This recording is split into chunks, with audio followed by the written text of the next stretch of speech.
पहले समय में गांव में न टेंट हाउस थे और न ही केटरिंग थी, तो बस सामाजिकता। गांव में जब कोई शादी ब्याह होते तो घर घर से चारपाई आ जाती थी।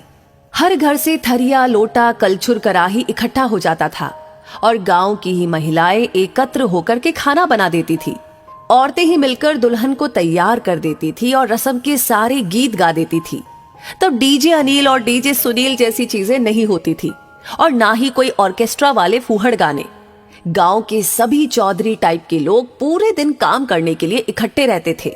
हंसी ठिठोली चलती रहती और समारोह का कामकाज भी।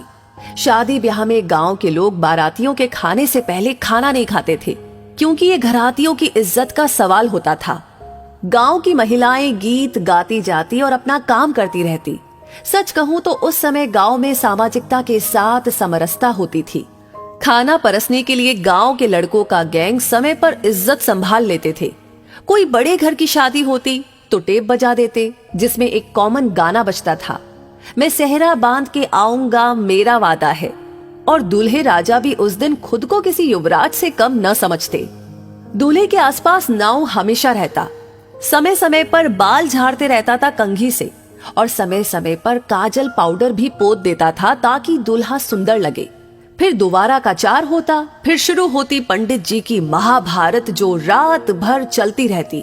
फिर कोहबर होता और ये वो रस्म है जिसमें दूल्हा दुल्हन को अकेले में 2 मिनट बतियाने के लिए दिया जाता।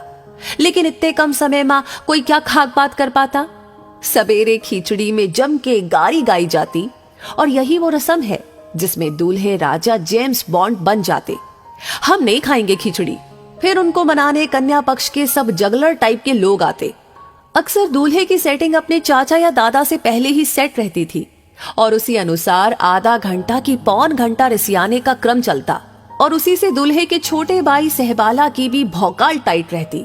लगे हाथ वो भी कुछ न कुछ और लहा लेता। फिर एक जयघोष के साथ खिचड़ी के गोले से एक चावल का कण दूल्हे के होठों तक पहुंच जाता और एक विजयी मुस्कान के साथ वर और वधू पक्ष इसका आनंद लेते। उसके बाद अचर धरुवा, जिसमें दूल्हे का साक्षात्कार वधू पक्ष की महिलाओं से करवाया जाता और उस दौरान उसे विभिन्न उपहार प्राप्त होते जो नगद और श्रृंगार की वस्तुओं के रूप में होते। इस प्रक्रिया में कुछ अनुभवी महिलाओं द्वारा काजल और पाउडर लगे दूल्हे का कौशल परीक्षण भी किया जाता और उसकी समीक्षा परिचर्चा विवाह बाद आहूत होती थी और लड़कियां दूल्हा के जूता चुराती और 101 रुपए में मान जाती। फिर गिने चुने बुजुर्गों द्वारा माड़ो यानी विवाह के कर्म कांड हेतु निर्मित अस्थायी छप्पर हिलाने की प्रक्रिया होती।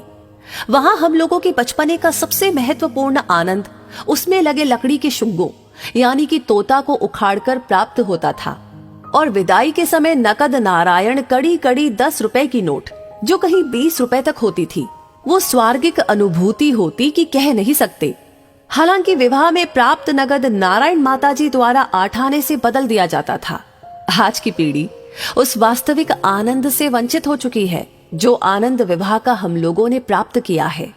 लोग बदलते जा रहे हैं, परंपरा भी बदलती चली जा रही है।